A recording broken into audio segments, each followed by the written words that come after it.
FST team office ఉందండి, Mylavaram constituency. Flying squad officers ఇద్దరం. నేను డే షిఫ్ట్, ఆయన నైట్ షిఫ్ట్. భవానీపురం సిఐ గారి దగ్గర నుంచి ఫోన్ వచ్చిందండి, ఆయనకి ఇన్ఫర్మేషన్ వచ్చింది ఇక్కడ క్యాష్ ఉందని. రండి మేడం అంటే వచ్చారు. మేము వచ్చిన తర్వాత ఓపెన్ చేసి చూసాము. అమౌంట్ అది కౌంట్ చేసాము. ఇప్పుడు పోలీస్ స్టేషన్కి వెళ్ళి ఎఫ్ఐఆర్ ఫైల్ చేస్తాము. ఎంత దొరికింది మేడం? ఎంత దొరికిందండి? అరౌండ్ 1 crore అండి. ఇంకా చూడాలి.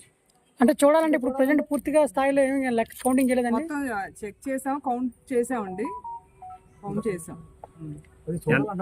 ఇంకా చూడాలని చెప్పి అన్నారు కదా మేడం, పూర్తి స్థాయిలో చేయలేదా మేడం? చేసామండి, మొత్తం చెక్ చేసాం. ఇంకా చూడాలంటున్నారు కదా అండి. చూడాలంటున్నారు కదా మేడం, అది దానికోసం. అంటే కొద్దిసేపు క్రితం అధికారులు అంతా లోపల ఉన్నారు, వీడియో రికార్డ్ చేసానేమో బయట వెయిట్ చేస్తున్నాడు. ఏంటి కారణం, ఏం చెప్తారు?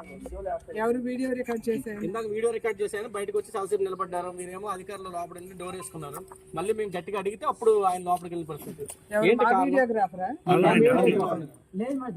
డబ్బులు కౌంట్ లేదు, ఆయనకి ఏదో ఫోన్ వచ్చి బయటికి వెళ్ళారు అంతే. ఫోన్ వచ్చి కాదండి, మేము గట్టిగా అడిగితేనే మా దగ్గర విజువల్ ఉంది, మేము మాట్లాడింది ఉంది, అంతా ఉంది. మా దగ్గర తర్వాత మాత్రమే లోపలికి వెళ్ళాడు. అది పెద్ద ఇష్యూ కాదండి. ఇష్యూ కాకపోవడం ఏంటి మేడం, డబ్బులు పట్టుకున్న తర్వాత మీ డౌట్ ఏంటి చెప్పండి. ఎలా చేయలేదు లోపలికి, మీ లోపల డౌట్ ఏం జరుగుతుందో తెలియదు. అమౌంట్ ఎక్కడ ఉందో తెలియదు, ఇప్పుడు దొరికింది. అంతే అమౌంట్ కూడా క్లారిటీ ఇవ్వట్లేదు. 1 crore అండి, 1 crore. మేడం ఎవరిదని తేలిందండి మేడం? ఏమన్నా ఆయన వసంత అనుచరుడు ఇల్లు అని చెప్పి అది ఎంక్వైరీలో తెలుస్తుందండి. మేడం మీ పేరు